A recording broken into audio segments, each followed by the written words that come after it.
Hi everyone, it's Granny here. Hey, listen, I just wanted to touch base with you guys. And there was something going on in the Leticia Stauch trial today that I kind of found pretty interesting. So, when she was sent to prison, or being held, she was assessed by a clinical psychiatrist who has all kinds of awards, whatever. You can watch the beginning of the case. We're going to kind of look at law and crime and just listen to what she has to say.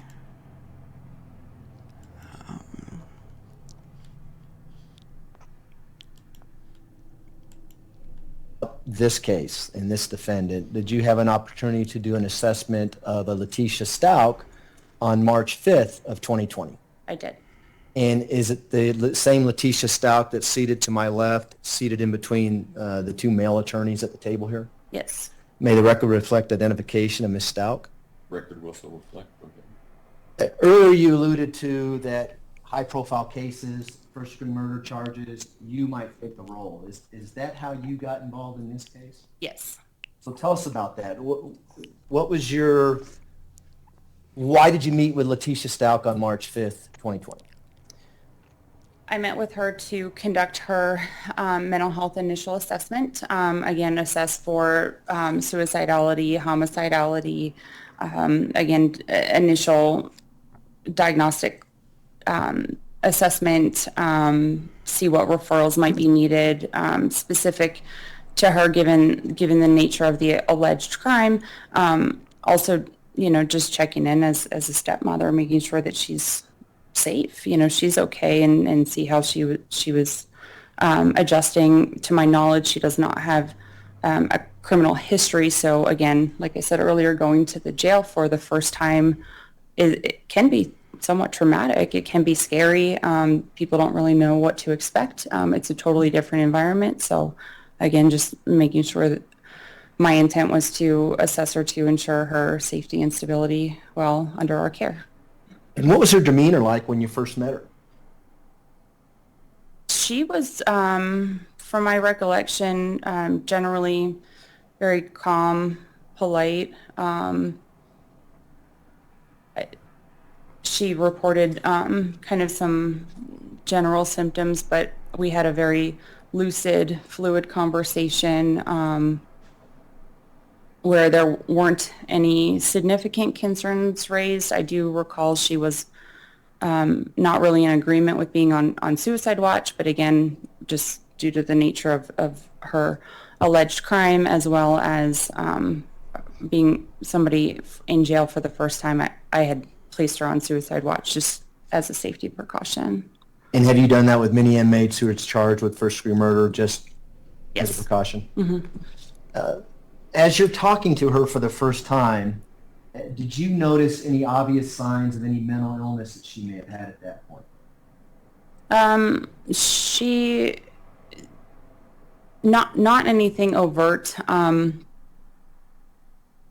Again, just being in jail, I think everyone can be a little bit anxious or nervous. I do recall her reporting a history of a generalized anxiety disorder diagnosis, so that seemed fairly consistent. Her self-report of that seemed consistent with how she was presenting.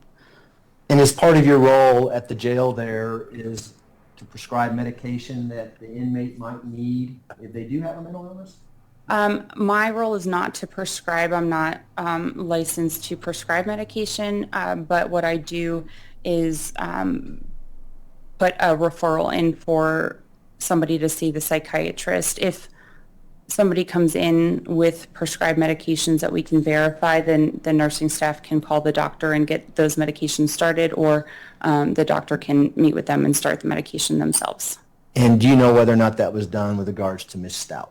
Yes, our psychiatrist, Dr. Hargraves, had also met with her, I believe on March 5th as well, and prescribed her, I believe it was hydroxyzine, which is an anti-anxiety medication. It's a very kind of generic low medication. It's not something like an antipsychotic, which has helped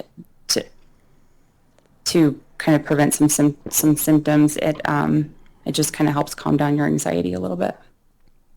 And I still want to stay on the March 5th, 2020, and your first meeting with Ms. Stauch. Are you also, is this a kind of a clinical evaluation at this point? Are you also evaluating if there's anything or some mental illness that she might need that you can either refer out or facilitate at that moment? Yes.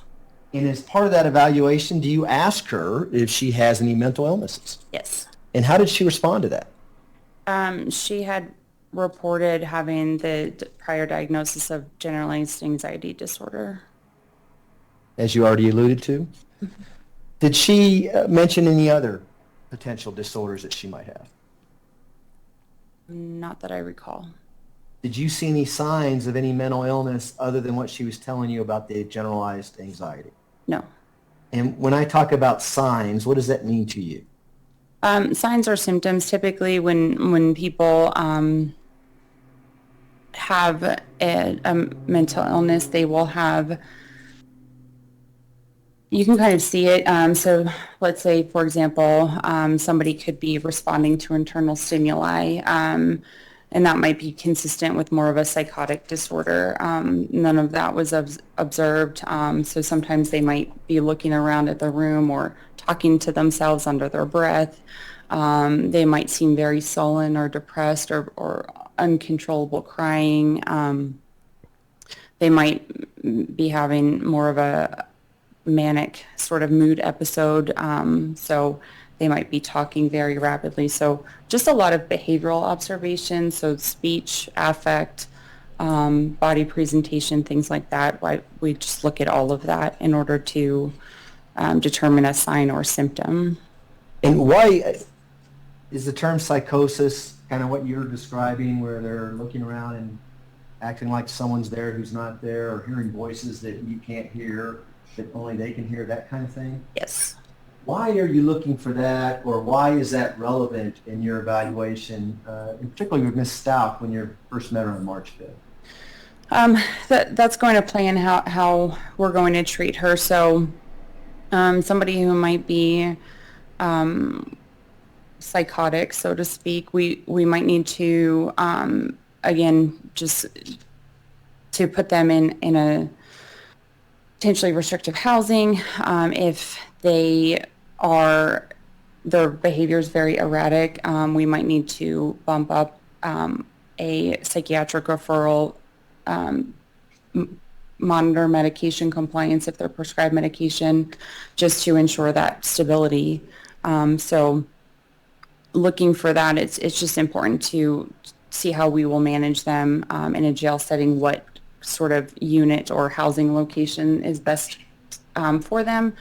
And again, just to see how often we might need to follow up with them. Okay. Is psychosis, where you're hearing things or seeing things that aren't there, is that tied to a severe mental illness? Did you see that in someone? Yes. And is that one of the things you might be looking for when you meet anybody in your initial diagnosis, or someone who's entered at the jail for pursuing murder? See that, you may have to go to a plan B, C, or D? Mm-hmm. Yes. And you didn't see any of that with Ms. Stauch when you first met her? I did not. Did you ask Ms. Stauch about whether or not she had any outpatient treatment for any mental illnesses? I did ask her that. And how did she respond to that? She denied any prior hospitalizations or treatment. So does that include any inpatient or outpatient treatment? Yes. I know. Now, isn't that interesting? So, this is the psychologist that initially sees the people that come into the jail, right? Um, and they make an initial determination. She is licensed. I kind of skipped over all of her licenses, everything that she is qualified for. She has a doctorate. I mean, she's licensed to make the decisions that she's talking about here. I find this very interesting, a little bit scary, because Leticia's sitting there in court hearing what they look for. And I mean, we don't want to give her any tips, right? What to do for her mental insanity case. However, so this woman, this doctor, did not see anything other than generalized anxiety, which she already had been diagnosed for. So I really find that interesting. And I have said over and over in this case that I'm struggling. I am really struggling that with this insanity defense. I really am for this case. Tell me what you guys think. Do you think that, we're going to hear more, obviously, today and ongoing. I'm not going to play any more today, but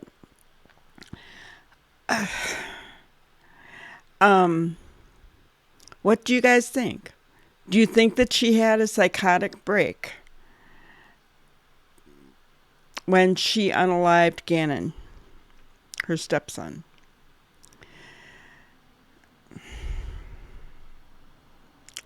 Be very, very interesting to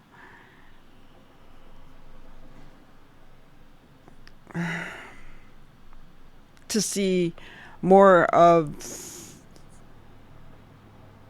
either this woman's testimony. I know they're going to have more psychologists, psychiatrists on the stand over the next day or so, they said. So it's going to be really interesting to hear if they felt that she could have had a psychotic break. And like I was saying a little bit earlier, the defense is going to have to convince me that she had a psychotic break, because I honestly do not believe, with all the stories that she told her husband Al and everything going on there, I just honestly do not believe that she had a psychotic break at the time that she harmed him. Do not believe it right now. It's going to, like I said, defense is going to have to prove that to me, because I just don't believe it. She had the wherewithal to drive from Colorado to South Carolina to Florida, where the body was dumped in a suitcase. So, I mean, how long was this psychotic break, guys? How long? How long was it? I don't know. This case, I just really, really struggle with. And, you can tell me if I'm wrong. Tell me what you think. We can agree to disagree. Maybe your perspective, if you're thinking the other way, will help to convince me that I'm wrong, if that's what you believe. But as of this point in time right now, I don't believe it. But I am going to continue to watch testimony as I can, and listen to you guys, your opinions, and keep my mind open. But it seems like the more that I hear, the more I'm just being convinced that on the prosecution side, I guess something's going to have to just break open for me to sway the other way. And I know that we know that she did it because of the insanity plea. The real question in my mind is she using the insanity plea to try to get out of the death penalty, life in prison? Is that what she's doing? So let me know. And in the meantime, can you guys please if you're liking my content, and hit that subscribe button, hit the bell for notifications. I would really, really appreciate it. I want to grow this channel and do lives and have everybody involved in everything. Right now I'm choosing the content, but I want you guys to choose the content. You let me know what you want to see. So if you have any ideas, please share them in the comments below while you're liking and subscribing. So we'll see you on the next one. Have an awesome day, guys. Thanks.